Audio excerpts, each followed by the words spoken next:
Always on your side 빅토리 그리고 학생이 다치지 않는 입시 빅토리 안녕하십니까 빅토리 입시랩 이우승 대표입니다. 오늘은 2024학년도 동국대학교 모집 요강과 작년 입시 결과를 바탕으로 올해 어떻게 동국대학교를 준비해야 하는지 조금이나마 도움을 드리고자 방송을 찍게 되었습니다. 잘 보고 나의 생활기록부와 비교해 보면서 나는 동국대가 좋아할 만한 학생인지 판단해 보고 지원해서 꼭 대학에 합격했으면 좋겠습니다. 그럼 구독, 좋아요 그리고 합격 출발해 보도록 하겠습니다. 네, 오늘도 매우 주관적인 이야기를 다루도록 하겠으며 다양한 자료를 바탕으로 설명드릴 예정입니다. 오늘의 목차입니다. 학교장 추천 전형의 준비 방법부터 입시 결과 분석까지, 두드림 전형의 준비 방법부터 입시 결과 분석, 그리고 맨 마지막엔 어떻게 두드림 전형에 합격할 수 있는지를 파악해 보도록 하겠습니다.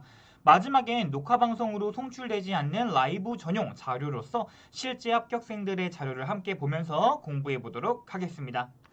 첫 번째, 학교장 추천 전형 인재부터 한번 알아보도록 하겠습니다.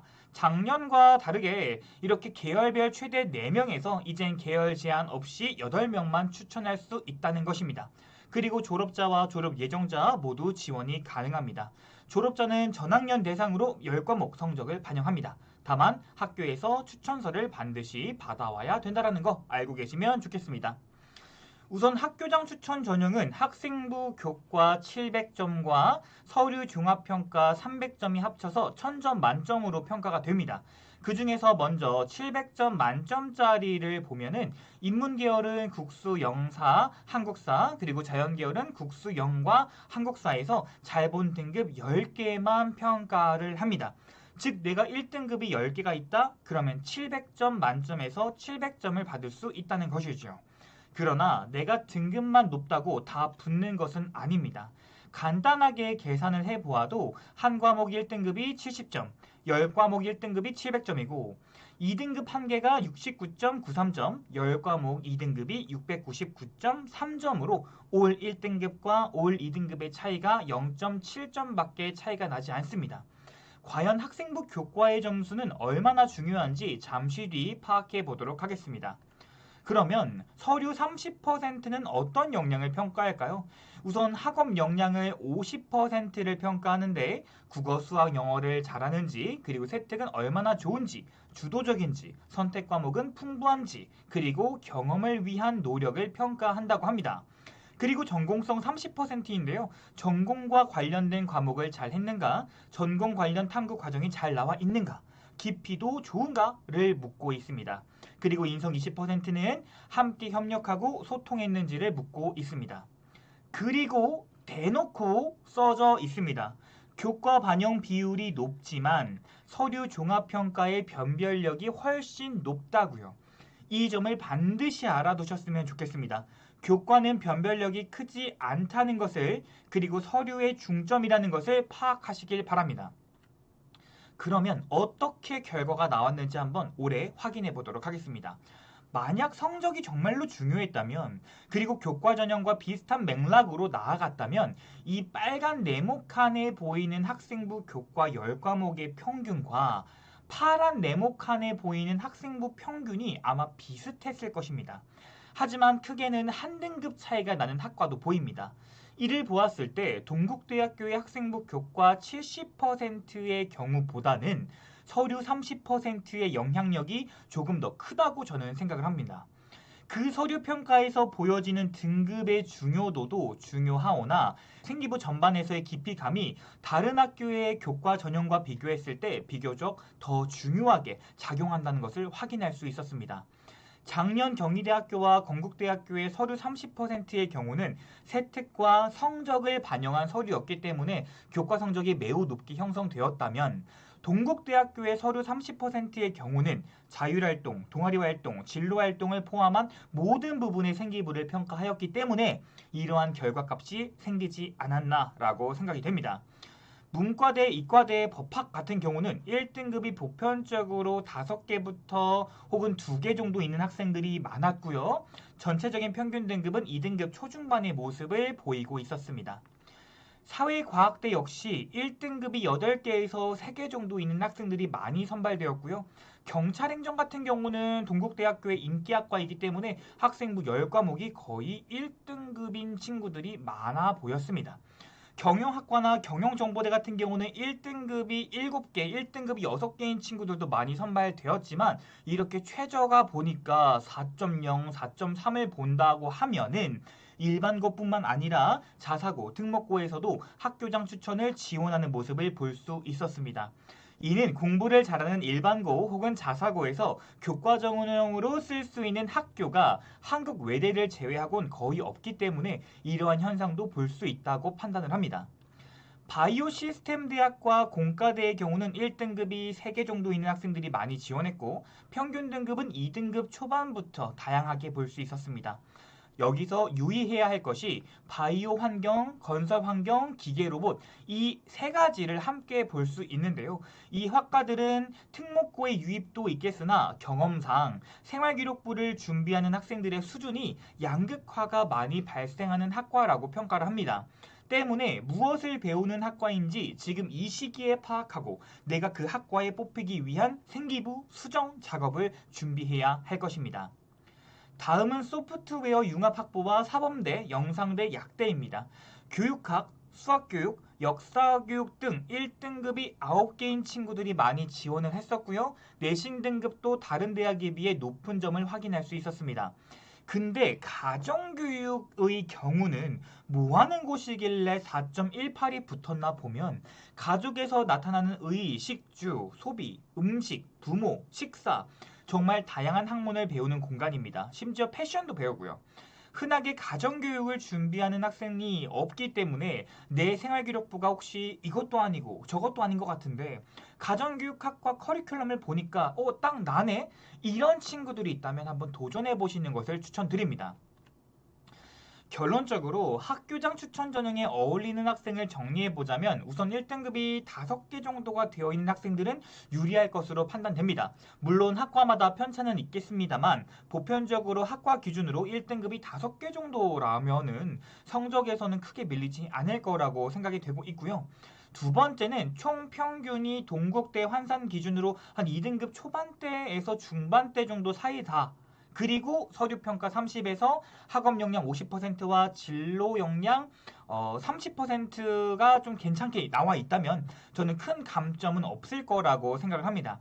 마지막으로 제일 중요한 게 이 선택 과목이 잘 되어 있느냐, 그리고 생활기록부의 과정과 본인의 진로를 위한 노력의 깊이가 있는가입니다. 두드림 전형만큼이나 생활기록부가 우수하진 않더라도 적절한 선택 과목과 생기부 내에 과정과 깊이가 있다면 저는 충분히 괜찮은 생활기록부라고 생각이 됩니다. 아까도 말씀드렸다시피 서류 종합평가가 더 중요합니다. 꼭 기억해 두시길 바랍니다. 선생님 그러면 두드림 전형도 학교장 추천 전형처럼 똑같이 서류를 평가하나요? 라고 질문하실 수도 있는데요. 그것은 아닙니다. 두드림 전형은 학교장 추천 전형 인재와 평가 방식이 조금 다릅니다. 전반적으로 성적이 고르고 국영수를 잘한다? 이거는 학교장 추천 전형이 조금 더 높은 평가를 줄 것이고요. 전공에 관련된 교과목을 더 잘한다. 이러시면은 이런 식으로 전공과 관련된 활동에 깊이감이 좋다면 두드림 전형이 더 좋게 평가를 할 것입니다. 또 이런 질문이 올 수 있습니다. 선생님, 두드림 전형이랑 학교장이랑 뭐가 붙을지 몰라서 두 개 다 쓰고 싶은데 그래도 돼요? 라는 질문이 올 수가 있는데요. 두드림 전형과 학교장 전형은 동시에 쓸 수 있습니다. 두드림 소프트웨어랑 학교장 동시에 쓸 수 있습니다. 그러나 두드림 전형과 두드림 소프트웨어 전형을 동시에 쓸 수는 없습니다. 라는 걸 알고 계시면 좋겠습니다. 그러면 동국대학교의 간판 전형인 두드림 전형에 대해서 알아보도록 하겠습니다. 그 전에 알아야 할 거 있는데요. 1단계 합격자가 11월 14일 날 발표가 되고 2단계 면접고사가 12월 9일 날 나오는데 1단계 합격 이후에 2단계 전형료 납부라는 것이 있습니다. 합격자 발표 이후에 3일 동안 전형료 납부 기간이 있는데요. 이거 놓치면 1단계 합격하더라도 면접 못 보니까 반드시 놓치는 일 없도록 주의하시길 바랍니다. 정말 이런 것도 몰라? 라고 물어보는 사람들도 있겠지만 정신없이 어머님, 아버님, 학생들 살다 보면 정말 놓치는 경우들도 반드시 생기니까요. 우리 학생들도 어머님들도 아버님들도 그리고 선생님들도 다시 한번 체크 부탁드리겠습니다. 두드림 전형은 1단계에서 3.5배수 선발합니다. 그리고 여기서 법학, 경영, 전자, 정통은 3.5배수 선발합니다. 왜? 인원수가 많으니까요. 그 외에는 이 4배수 선발합니다. 그리고 면접 30%를 보고 있습니다. 두드림 전형은 서류 평가에서도 면접 평가에서도 가장 중요한 게 뭐야? 라고 물어본다면 당연 전공 적합성입니다. 두드림 전형과 두드림 소프트웨어 전형은 배점이 살짝 다릅니다. 두드림 전형은 전공 적합성이 50%이고 소프트웨어 전형은 55%입니다. 평균적인 학업 역량보다 전공에 관련된 과목을 잘 수행하는지, 소프트웨어 전형이라면 수학 점수는 얼마나 높은지 등등을 평가하고 있습니다. 이해가 쉽게 설명을 해드리면 두드림 전형과 두드림 소프트웨어 전형에서 가장 중요한 질문은 전공과 관련된 교과 성적이 우수한가, 그리고 전공 관련 탐구 과정의 깊이가 있는가입니다. 전공 관련 교과 성적은 학생이 받아올 수 있는 점수니까 뭐 어쩔 수 없다 치지만 전공과 관련된 탐구 과정에 깊이가 있냐는 질문에 우리는 정해진 수행평가뿐만 아니라 내가 더 깊이 말할 수 있는 무언가가 생활기록부에 있어야 한다는 것입니다. 학교에서 시키는 수행평가만 한다면, 그리고 그것이 매우 제한적인 평가라고 한다면 탐구의 깊이는 어디서 어필을 할까요? 두 번째, 중요한 게 뭐냐? 국영수 잘하니? 수업 시간에 적극적인 탐구 해봤니? 입니다. 당연히 성적이 좋은 학생들 선발합니다. 그렇기에 이 부분에서는 크게 차이가 나지 않을 것입니다. 그리고 20%의 평가 항목인 인성에서는 공동의 목표를 위해 소통하고 협력하여 우수한 결과물을 만드는 것이 가장 중요합니다. 우선 문과대와 이과대부터 보겠습니다. 문과대 최저 학생부 2년치를 보니까 4등급대 학생들이 많다는 것을 알 수 있습니다. 즉 전공 관련 교과 이수와 생활기록부의 깊이가 깊은 외고, 국제고 친구들의 가능성이 매우 높습니다. 보편적으로 건동 홍숙 라인 위아래에 있는 이러한 학교들은 이러한 결과가 많이 발생한다는 것을 명심하고, 문과대 준비생들은 나의 생활기록부 경쟁자가 특목고, 외고, 국제고라는 것을 명심하시길 바랍니다. 최저 등급이 이렇게 낮게 형성되어 있기 때문에 평균 등급대가 3등급대를 보유하고 있는 겁니다. 정말 보편적인 일반고 학생이라면 3.0등급이 아니라 적어도 2등급 중반까지는 올려놔야 써볼 수 있지 않을까라고 생각을 합니다. 반면에 이과대 같은 경우는 학생부 최저 등급에서 4등급대를 찾아볼 수 없습니다. 문과대보다 일반고의 비중이 더 높다고 평가되는 부분 중에 하나입니다. 이과대의 경우는 수학과 관련한 성적이 매우 우수해야 한다는 것을 명심했으면 좋겠고요. 보여지는 평균값에서 수학과 관련 학교는 1등급 내지는 2등급 안쪽으로는 들어와야 합격률이 높지 않을까라고 생각을 하고 있습니다. 다른 학과들도 비슷하게 자사 특목고가 들어온다는 것을 확인할 수 있었습니다.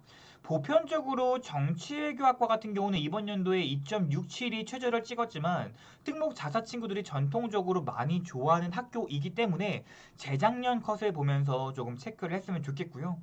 회계학의 경우는 재작년엔 2.96등급이었으나 이번 연도에 5.54등급 이런 식으로 최저컷임을 확인할 수 있었으면 좋겠습니다. 즉 올해 특목자사가 선발되지 않았다고 해서 안 들어오는 것도 아니고, 이번에 일반고 위주로 합격했다고 해서 내년에 일반고만 들어오는 것도 아니다라는 것을 명심하셨으면 좋겠습니다. 또한 경제, 국제통상, 경영, 회계, 경영정보의 경우는 수학도 잘하는 학생들이 들어오기 때문에 내가 수학 점수가 좋지 못하다면 이 5개 학과는 가능하면 피하셨으면 좋겠습니다. 경쟁률도 심각하게 높습니다. 보편적인 경쟁률이 거의 10대 1이 넘어가고 있는 광고 홍보학의 경우는 30대 1까지 올라오는 모습도 확인할 수 있었고요.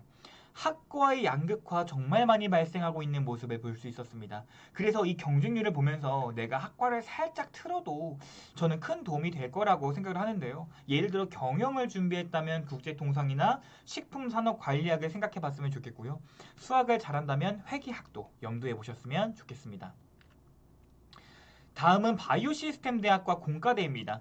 생명과학대, 의생명공학과 경쟁률 보이십니까? 정말 허걱허걱합니다. 높아도 너무 높습니다. 저 경쟁률 뚫기가 정말 너무 어려운데 생명을 준비하는 학생들은 대체학과를 찾아보는 것도 도움이 되지 않을까라고 생각을 하는데요. 그래서 보편적으로 저는 이제 식품이나 환경 쪽으로 좀 빼고 싶은데 여기 또한 경쟁률이 그렇게 쉽지는 않아 보이고 있습니다. 그나마 전통적으로 생명과학, 의생명보다는 뭐 바이오 환경이나 식품 생명이 낮으니까요. 이것도 염두에 봤으면 좋겠고요. 문과대에 비해서 충원율이 많이 돌지 않는 편이라는 거 확인할 수 있었습니다. 전자전기 준비하는 친구들이 많은데요. 이런 학생들 같은 경우는 무선통신이라는 키워드가 아마 생기부에 있을 겁니다. 이 키워드를 조금 더 늘려서 3학년 때 정보통신공학과로 준비를 해보는 것도 저는 큰 도움이 될 거라고 생각을 하고 있고요.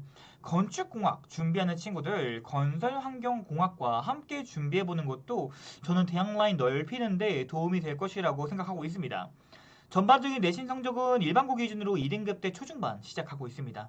추가적으로 이번 연도에 기계로봇 에너지 공학과가 45명이 증원되었습니다. 이것도 한번 잘 체크해 보시면서 인원수가 느는데 경쟁률이 고만고만하다라고 한다면 작년과 비슷하다라고 한다면은 합격률이 조금 더 내려가는 성향을 보편적으로는 볼 수 있으니까요. 다음은 인원이 대폭 늘어난 AI 소프트웨어 융합학부입니다. 올해도 64명 선발하는데요. 경쟁률이 늘어났으나 학생부의 평균 성적은 비교적 보편적입니다. 3등급 대 최저와 2.5등급 대의 평균 값을 가지고 있고요. 일반고 기준으로 2등급 초반부터 지원을 하신다면 합격에 매우 유리할 것입니다. 사범대 같은 경우는 평균 컷과 최저 컷이 매우 비슷합니다. 다른 대학에 비교했을 때도 비교적 오밀조밀한 등급대 형성을 가지고 있습니다. 작년에 교육학과 41대 1의 경쟁률을 가진 것을 제외한다면 보편적인 동국대학교 입시 결과처럼 보이고 있습니다. 저는 개인적으로는 가정교육과 관심을 가지고 있는데요.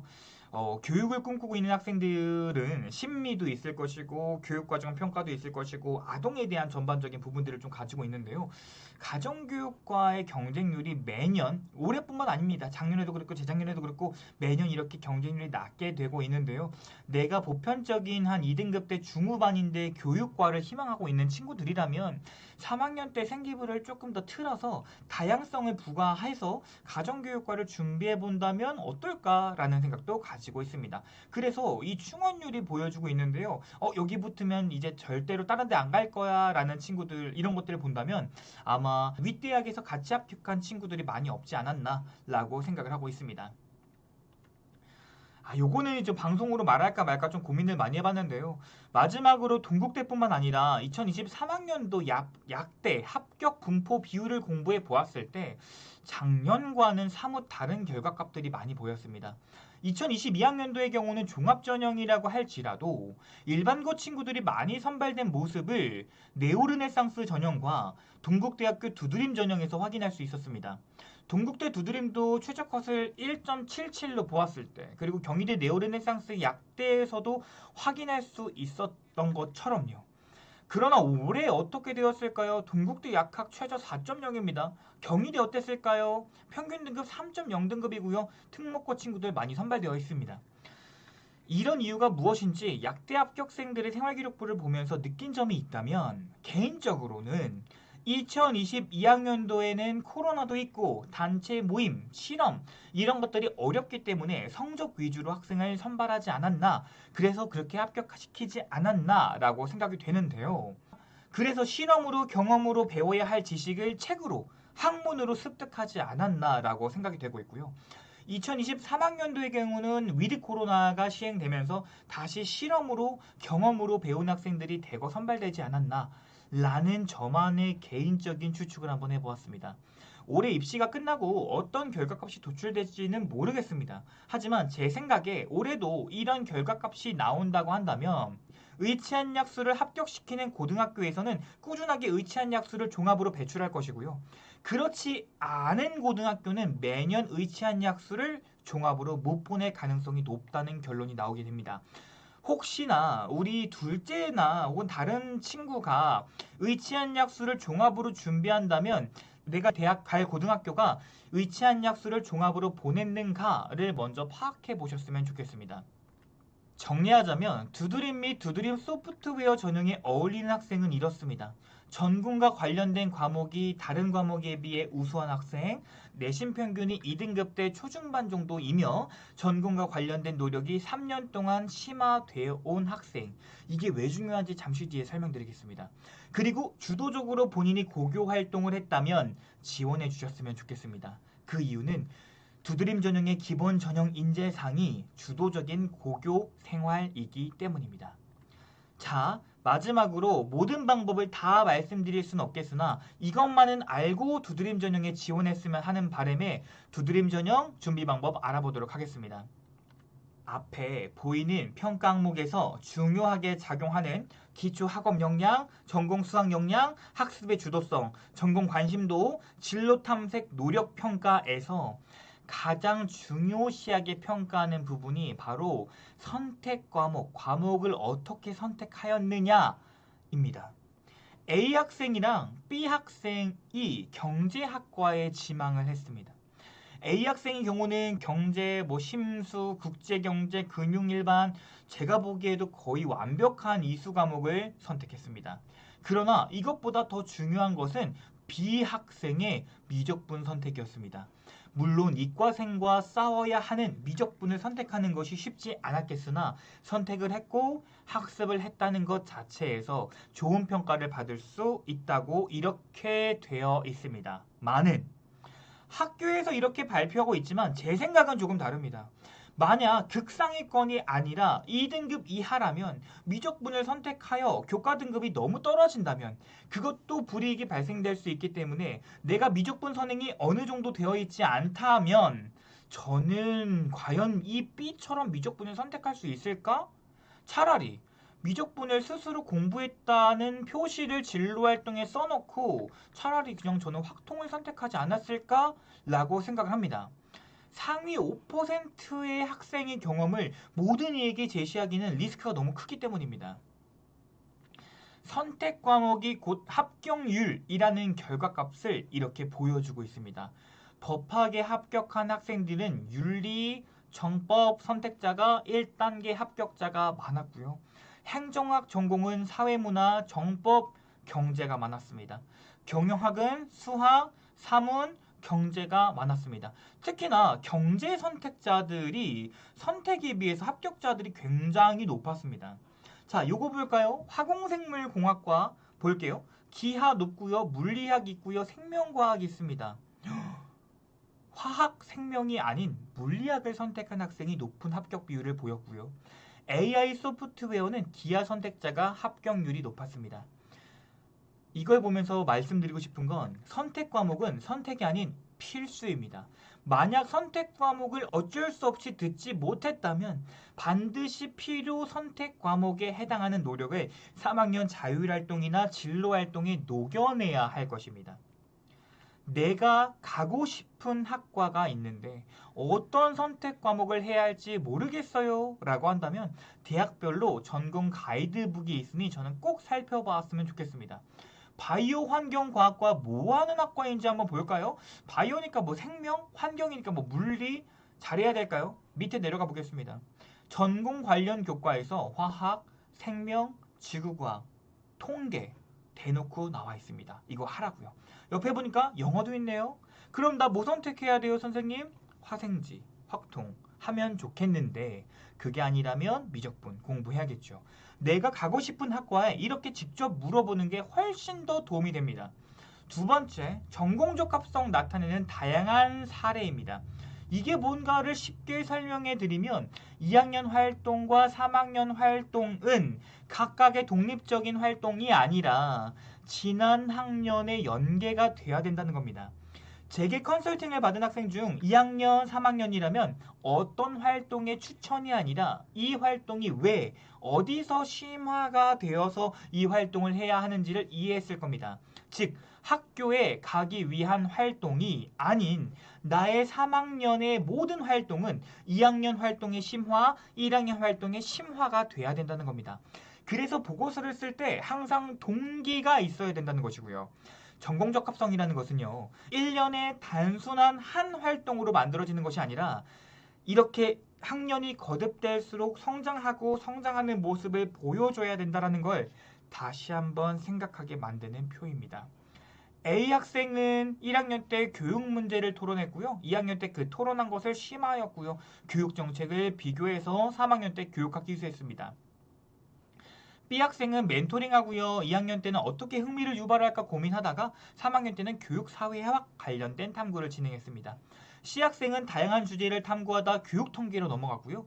교육 통계를 내보며 어떤 교육이 더 우수할지 파악을 했었고, 그래서 3학년 때 그 과정을 주제 탐구를 했습니다.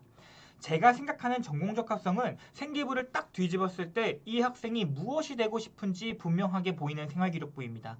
제게 영감을 주는 생활기록부는 단순히 활동이 유기적이지 못한 나열은 아닙니다. 3학년의 활동은 반드시 2학년과 1학년의 활동의 심화가 되길 진심으로 바랍니다. 선생님, 그러면 3학년 때 뭘 심화해야 할지 모르겠다고요? 아까와 마찬가지로 커리큘럼을 찾아보는 겁니다. 학교에서 무엇을 배우는지 파악을 해야 되니까요. 유기화학에 대해서 활동을 했는지, 토양, 물, 대기 환경에 대한 활동을 했는지, 자생식물은 어떻고, 환경 생태 문제는 다뤄봤는지, 지구 환경을 보존하기 위한 바이오 에너지는 공부해봤는지, 환경법, 정책은 공부해봤어? 이런 것들이 본인의 3학년 생활기록부 어딘가에 녹여져 있어야 하고요. 그렇다면 저는 좋은 평가를 내려줄 것이고요. 그 녹여진 이유는 본인의 1학년과 2학년 활동에서 심화가 돼야 되고 연결이 된 거라고 설명하면서 생기부를 써 내려간다면 저는 100점 줄 겁니다. 그리고 더 좋은 영향 받을 수 있다고 생각합니다. 내가 갈 대학과 학과는 어떤 삶을 살고 있는지, 그리고 어떤 사람을 좋아하는지 파악하는 게 학생부 종합전형에서 가장 중요하다라고 생각을 합니다. 오늘 방송 여기까지입니다. 오늘은 2024학년도 동국대는 어떤 학생이 합격할 것이고 어떻게 준비를 해야 할지 알아보는 시간을 가져보았습니다. 이 방송 보시고 동국대학교에 합격하는 데 도움을 받으셨으면 좋겠습니다. 지금까지 빅토리 입시랩의 이우승 대표였습니다. 잠시 후에 1대 방송을 통해 비녹화본 영상 질문 받도록 하겠습니다.